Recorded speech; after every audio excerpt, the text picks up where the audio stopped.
Good morning, guys. Papaltan din pala ang kisame, oh.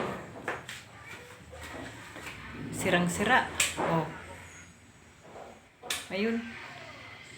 Papaltan din yung isang mukha na yan.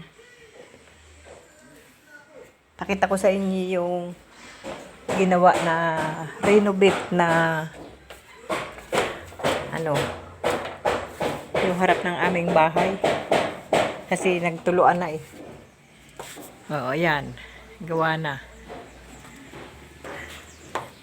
Ba't may natulo? Saan ang galing yung tulo na yun? Oh, ayan. Ito na yung nagawa nila kahapon.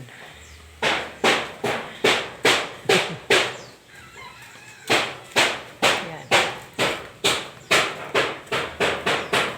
Sila ay nagpa-plasing ngayon. Pang 3 araw nila ngayon. Nagpa-plasing ng tabi nung ano.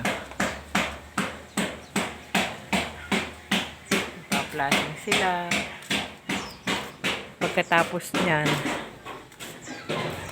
magkikisame sila doon sa kwarto. Ayan. Maganda na. Wala na yung design. Streamline na pag ganun. Yan na yun.